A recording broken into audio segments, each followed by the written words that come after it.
بسم اللہ الرحمن الرحیم۔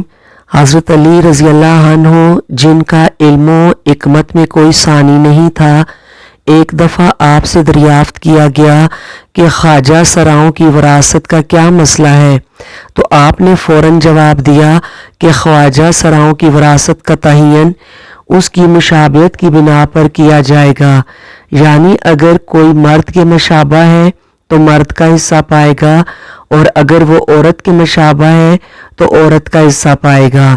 اس سے ثابت ہوتا ہے کہ اسلام نے مرد اور عورت کی طرح سے اس تیسری جنس کو بھی حقوق سے نوازا ہے۔ ہجڑے کیوں پیدا ہوتے ہیں؟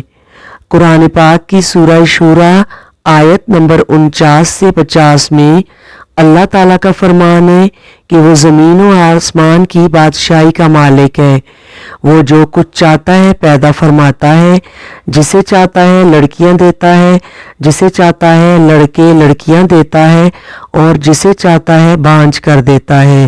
وہ سب کچھ جانتا ہے اور ہر چیز پر قادر ہے۔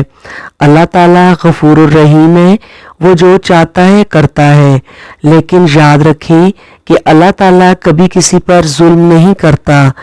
ہمارے یہاں اکثر آپ نے دیکھا ہوگا کہ لوگ شادی بیاہ میلوں ٹھیلوں میں ناچتے گاتے ہیں اور اکثر بھیک مانگتے بھی نظر آتے ہیں۔ ان کے مختلف نام ہیں، جیسے خسرا، ہجڑا، خواجہ سرا اور مخنث۔ ان سب میں سے لفظ خواجہ سرا قدرے بہتر نظر آتا ہے۔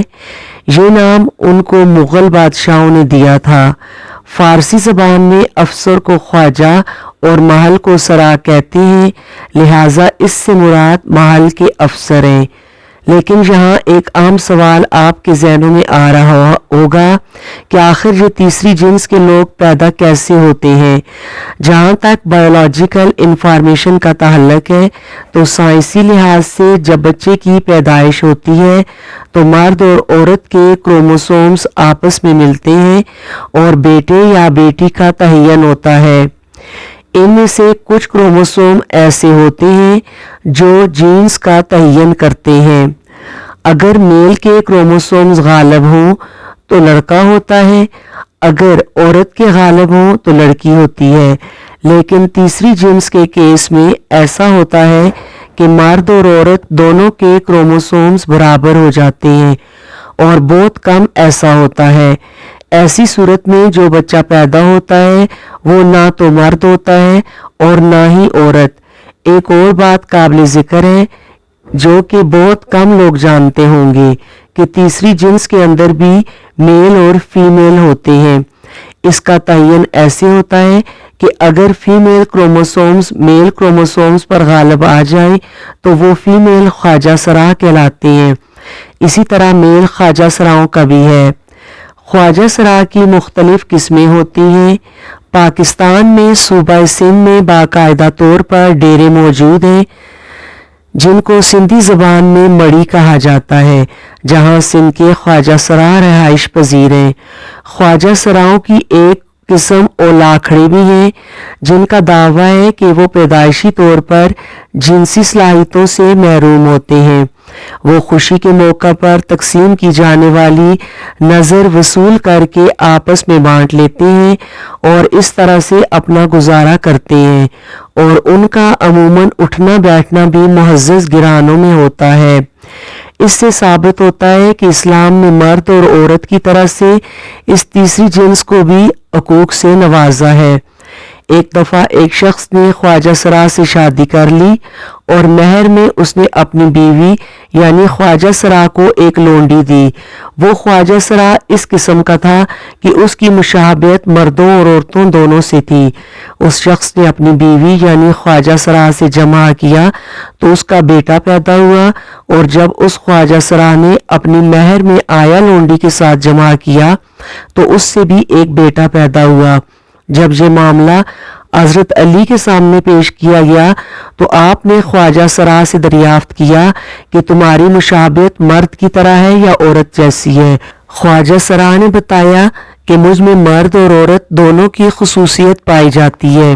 مجھے ماہواری بھی آتی ہے اور میں مردوں کی طرح بھی زندگی گزارتا ہوں۔ حضرت علی رضی اللہ تعالیٰ عنہ نے اپنے غلاموں کو حکم دیا کہ اس خواجہ سرا کی دونوں طرف والی پسلیاں شمار کریں، اگر بائیں جانب والی ایک پسلی کم دکھائی دے تو پھر اس کو مرد سمجھا جائے، ورنہ اس کو عورت تصور کیا جائے گا۔ جب یہ واضح ہو گیا کہ خواجہ سرا کی ایک پسلی کم ہے تو حضرت علی رضی اللہ عنہ نے فیصلہ صادر فرمایا کہ اسے مرد شمار کیا جائے اور اس کے شوہر اور اس کے درمیان علیحدگی کروا دی۔